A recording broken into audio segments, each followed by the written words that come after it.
Welcome to the IT Career Energizer podcast. For anyone who wants to build and grow a career in IT, develop and improve your strengths and skills, be inspired and motivated by the successes of others, manage your career progression, and achieve your IT career goals. And now, your host, Phil Burgess. Welcome to episode 129 of the IT Career Energizer podcast. My guest on today's show is Dr. Sue Black. Sue is an award-winning computer scientist, technology evangelist, and digital skills expert. She is a professor in the Department of Computer Science at Durham University, a government advisor, thought leader, writer, and public speaker. And Sue was awarded an OBE for services to technology in the 2016 Queen's New Year's Honours List. So Sue, can I ask you to expand on that brief intro and tell us a little bit more about yourself? Sure.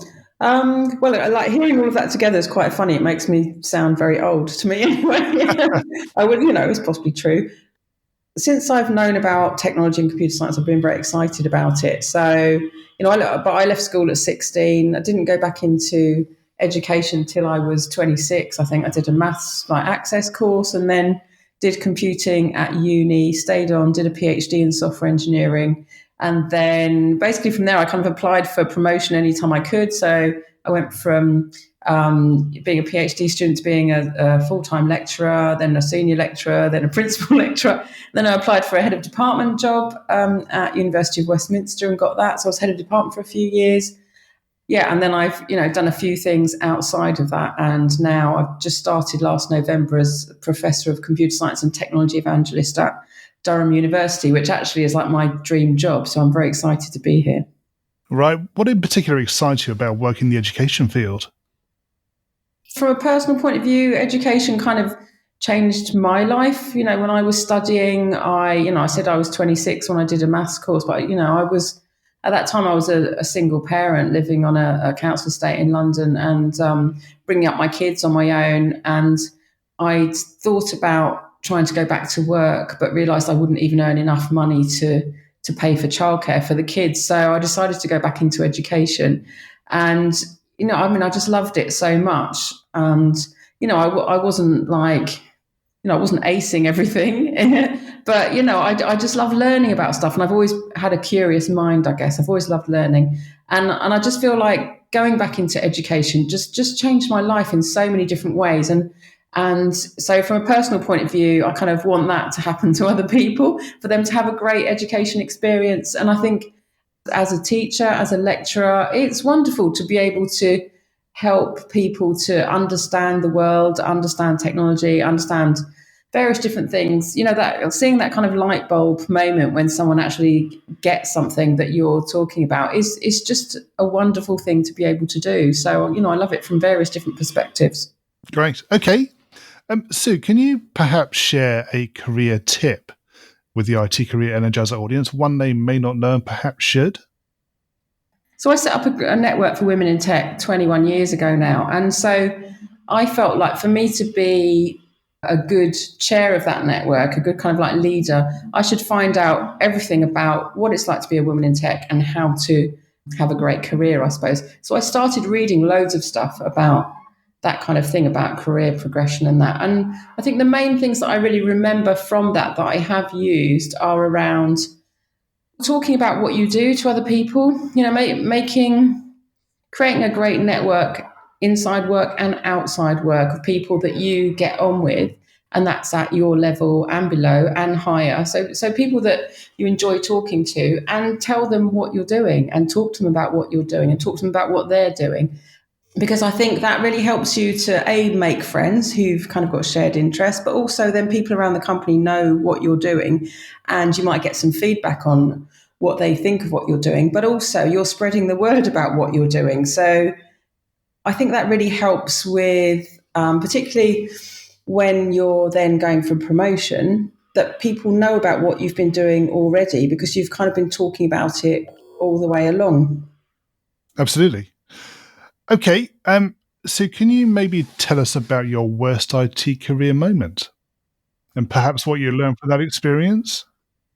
Well, if I can include when I was doing my PhD, I think my worst moment was actually when I hadn't backed up my PhD research and I lost 3 months of work. And I was completely devastated. Too embarrassed to tell anybody, so I didn't tell anyone. Too embarrassed to tell my supervisor, so I had to kind of I don't know what I said for the next few months while I was trying to catch up again. But I think it took me probably a month or so after that to come to terms with what I'd done and realise it definitely had disappeared, and then start doing it again. And so kind of did it again, which probably took 2 months, I guess. But, it took me several months to kind of recover and then get back up to speed again. So, yeah, always back up your stuff. Absolutely. What do you use now? Any particular tools or methods? Well, the thing is now everything's in the cloud, right? So I think you don't have to worry so much anymore. I mean, sometimes I have to use Word and all I do is type in, this is a simple thing, but type in the title and then save the document, so that, because I know my daughter who's 14 was saying that she typed up a document and it had disappeared, and I was like, oh God, just save it, just type in the title, save it, and keep saving it over and over again. Yes. If it's something that's not backing up in the cloud, just do that every 30 seconds or something. So I've kind of learned by probably several mistakes over the years to just do that, and never risk losing all your stuff. It's just too bad a feeling. Yeah. Exactly, yes. Okay, so moving away from your worst moment, can you perhaps tell us about your career highlight or greatest success? I mean, there's several really, but I think the year before, I won the Social Impact Award from the Grace Hopper Conference in the US. So for people that don't know, Grace Hopper was obviously a computer science pioneer from the US. But there's a conference named after her now, which is held every year. And it was in Orlando in 2017.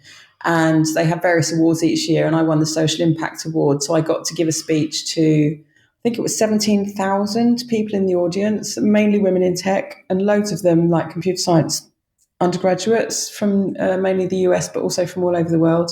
So I got to give a speech to them and accept the award. And standing in front of 17,000 people, even when you're used to public speaking, I was quite daunted, I have to say. But it was just an amazing experience because I got to share a bit of my story and a bit of the hardship, but a bit also of the success. And I got everyone at the end to repeat after me, I'm going to change the world. And to just ask 17,000 people to say that and then for them to actually do it. Yep. And then applaud. It's just I'm never going to top that, I don't think. It was just completely amazing. No. And then for the rest of the conference, I just had people coming up to me, chatting to me. Again, mainly sort of female undergraduates from the US. And it's just amazing to get the kind of scale, because there's tech stuff in the UK and women in tech stuff, but it never gets up to 17,000 people, so it's just the sheer scale of it was incredible. And just the fact that I got to speak to 17,000 women in tech was just amazing. I can imagine that's probably a little bit different to standing in front of a group of students at Durham University. Yeah. But no less enjoyable, or no more enjoyable. Okay, so Sue, what excites you about the future of the IT industry and careers in IT in particular? Technology is now becoming a part of everything that we do, and I think that's going to carry on. It helps us to do so many things that we couldn't do before. So I think there are going to be more and more careers which are not necessarily in technology, but have a lot of technology kind of as part of them. So I think that technology skills are just going to become more and more valuable. And it's not, I think lots of people still seem to think that technology careers are just about sitting and coding, whereas of course they're not. I don't know what percentage of jobs in tech are sitting coding all day, but it's not a high percentage. There are so many jobs kind of all around the kind of whole business environment which are technology related. And, there are so many different types of jobs that I think, everyone should be doing their best to learn as many tech skills as possible, and particularly the ones that they find interesting. So I think from that point of view, there's a skill shortage already, and there are, jobs out there for anyone who's tech savvy, I think. And then also I'm excited about the way that technology connects everyone together. So particularly social media, which made a massive difference when I was running the campaign to save Bletchley Park. It was Twitter and social media that really made a fundamental step change in the campaign to save it. And I still love Twitter so much. I love the fact that you can just type something. So back then, I could type Bletchley Park into the search box in Twitter and find everyone in the world that was talking about Bletchley Park. Yeah. And, for finding like-minded people, it's just incredible, and I just love the way that people have been able to connect with each other through just a simple hashtag. I mean, like one word with a hash on the front of it. So just to be able to connect to people through typing in Me Too or Black Lives Matter, and like connecting people that just couldn't have connected previously, to make, in those cases, kind of social change happen. That's just such a powerful thing to have at our disposal, which pre-social media we just really didn't have. So I think, there are going to be more and more ways of connecting, more and more jobs. I just see technology as just such an exciting area. And I can't understand why anyone doesn't want to get into it. No. Okay. We're going to go into the reveal round now. Are you ready for this? I hope so. So what first attracted you to a career in IT? I think money, probably. Right. So I could have, when I was choosing my degree, I could have chosen maths or computer science. And I thought technology was very exciting, but I didn't know much about it. And I was really interested in earning enough to support my 3 kids. So kind of a combination of thinking it was an exciting area, and kind of it was the future, and I could probably earn the most money if that's what I did. And what is the best career advice you've ever received? I think go for promotion anytime you can. Yes. Is probably it, and that's worked for me, like as an academic, anytime I could apply for any sort of promotion, I just did. And I think only once I didn't get it, out of about 5 times. Right. So it's a case of identifying opportunities and trying to take them. Yeah. Like what's the worst thing that can happen? Yes, exactly. Mm.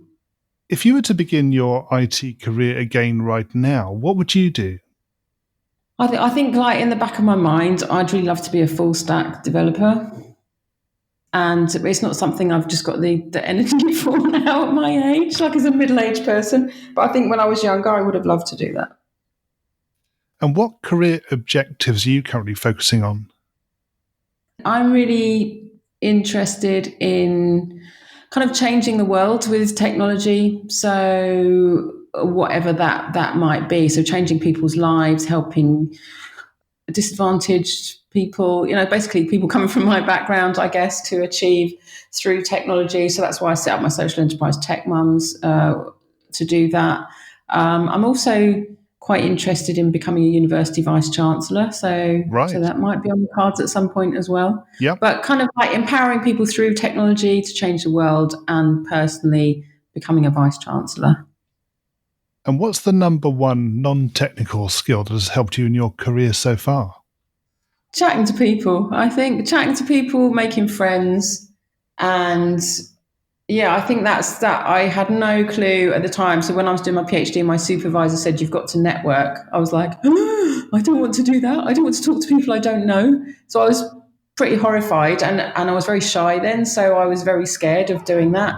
And it wasn't so successful at the beginning, but I think gradually over my career, which is like 25 years now, that's probably the thing that's made the biggest difference, is just going and chatting to people at conferences, at events, where I work, and just finding out about people, talking to them about what you do, finding out what they do, finding common interests, just having a good chat and making friends. And that, now I've got amazing friends all around the world because I've done that for the last 25 years. Yep. And, I think networking kind of has like negative connotations, but I think if you're talking to people that you don't want to talk to, then just don't do it. To find the people that you've got something in common that you want to chat to, and just talk to them about what you're doing. And so, yeah, I think I would say that's the one thing that's really helped my career that I had no clue really that it would. Sure. I think you make a good point about the word networking. I think it can scare a lot of people. Yeah. I think we need to find a better word or a better description of it. Yeah. So to me, it's been all about making friends. It really has. Yes. I've now got friends of 20 years who, you know, we first met at a conference and kind of like maybe I quite shyly, you know, went up and said hi and started chatting to them what they were doing and what I was doing. And now they're really great friends that I've had for 2 decades. Of course, all those people then progress in their careers as well. So if you're meeting like-minded people, you know, I guess I'm quite ambitious, I suppose. And so I've met loads of ambitious people 20 years ago, 10 years ago, who then go on to do amazing things, and you're still friends with them. It's really cool. Sue, can you share a parting piece of career advice with the IT Career Energizer audience? Just do a job that you love. So if you work doing something that you really enjoy doing, you're going to do well. And, you know, I've kind of found that I've been in roles where I've enjoyed about half of it. So then I've gradually worked to do more of the bit that I really like doing and less of the bit that I don't like doing. Because, you know, like now, my job is Professor of Computer Science here at Durham, and I enjoy every single bit of what I'm doing.